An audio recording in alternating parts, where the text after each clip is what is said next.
Here with the Orlando Magic center, Nikola Vucevic. Nikola, I appreciate you taking the time.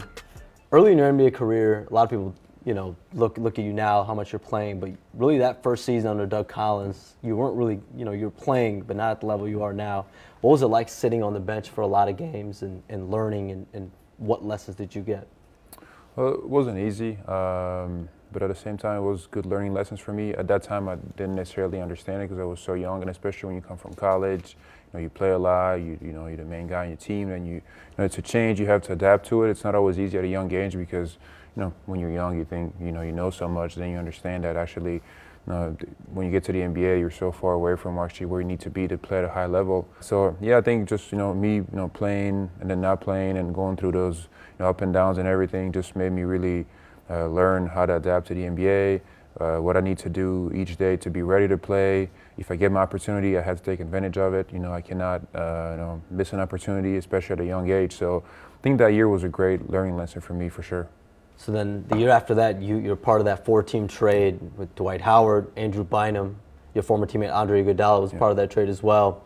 You look at that trade now, Andrew Bynum's out of the league. He tried to make it back this past summer, couldn't. Dwight Howard is shelved with back surgery. You and Andre Iguodala are the only guys still playing part of that deal. You might be probably the best player still going from that deal. How much do you look back at that trade? You have a couple guys that aren't even playing right now that you were overlooked at the time. I mean, honestly, at the time, a lot of people asked me if I was mad about the trade.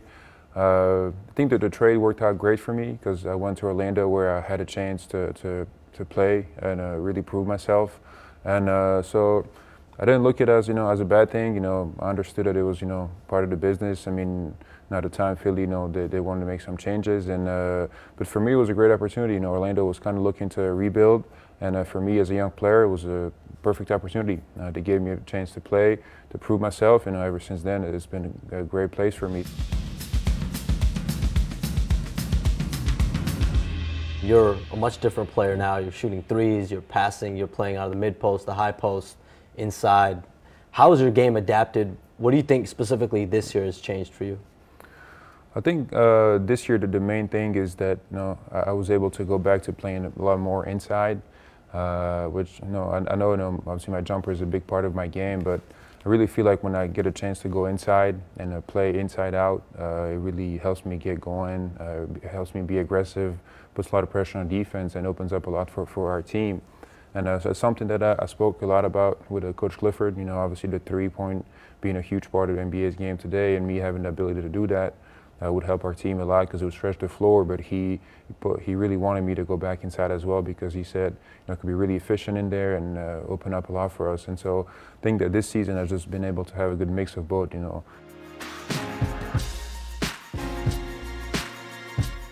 know how many coaches you've had in your Orlando Magic tenure? Not on top of my head, but I could remember if I counted. 5? Yeah. So Jack Vaughn, James Borrego, Scott Skiles, Frank Vogel, now Steve. Yeah. Obviously, you've dealt with a lot of turbulence. Now you guys have some stability with Steve. But how much erratic stuff going on around you, and now finally having the stability. Yeah. What's that mean to you, and just dealing with all the turbulence that's going on over the last 5 years? There's a lot of change. It's never easy. You get used to one coach or certain players or something, and changes happen. It's not easy. Again, when there's losing, there's a tendency to change things because something is obviously not working. But I think that stability is very important. When you can establish something that can go on for years, now you help build a chemistry, a trust. Something that really helps you achieve, winning and get, in the playoffs and all that. And so I think that you look at all the best franchises around the league, they have that stability. And so hopefully we can get to there. It's important. It never happens overnight. It takes, not even months. It takes years to really build that, that trust and that stability that will help you become a very good team. So I think that we have the pieces. We have some very good young talent. We have some guys that are going into their primes right now. And I think with Coach Cliff, I think he can really be that guy that can stay with us for a long time and help us really build something special. How much pride do you take in being that one guy that's been able to stabilize most of it? I mean, you've been the one key cog over the last 5 years. However long you've had all those turbulent times with the coaching, but being that one guy that's always been around. Yeah, I take a lot of pride in staying consistent. I think that's one of the hardest things to do in the NBA. Improve every year and then stay consistent with your game throughout the whole season. And I take a lot of pride in that. And even when we had tough times, you always want to look at at the end. It's going to get better.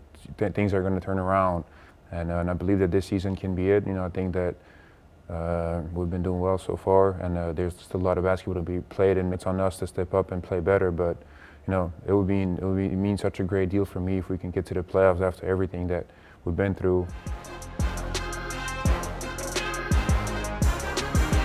So when you look at this team now, like you said, there have been up and down times, but you guys are right there in the thick of things in the playoffs in the Eastern Conference, trying to make it. What do you think you guys got to improve on? I mean, obviously everyone looks at the point guard position, but what as a team do you guys focus on in terms of improving? I think our consistency, that's the biggest issue that we have. We have games where we play great. When we played against some of the best teams and played great against them. Like we had the Raptors to under 100 points, which is a very hard thing to do. They're a great team, one of the best in the league right now. We started 2-6 and we won like 7 out of 9. So we've had some good stretches which showed what we can do. For some reason, we just don't do it every night, or even sometimes we're in games we have up and downs. When we do what Coach Cliff asks us to do, on both ends of the floor, we're a very good team. We play very well, and I think we can play against anybody. So hopefully we can get there to that and have a good end of the year. So when you look at the Eastern Conference, I think a lot of people would expect you to be in the All-Star voting race, potentially be an All-Star this year. Is that a goal of yours? Do you want to be an All-Star? Yeah, of course. I think I think that's everybody's goal. I mean, it will be a huge honor for me to be selected among the best players in the league for that season. I think I have a chance. I think I've been playing at a high level this year, and I think the team has been playing well and winning for the most part as well. But I think that this next month will be a big factor in that. On how the team does and then how I do as well. But hopefully if we win and I play at the level I have been playing, I think I'll have a good chance. And I mean, like I said, it'd be a huge honor for me. I was close in the past, but we didn't win, so I didn't make it. But so hopefully this year things change. Awesome. Nikola Vucevic, appreciate the time, man. Thank you for having me. Yes, sir, bro. Thank you. Thank you.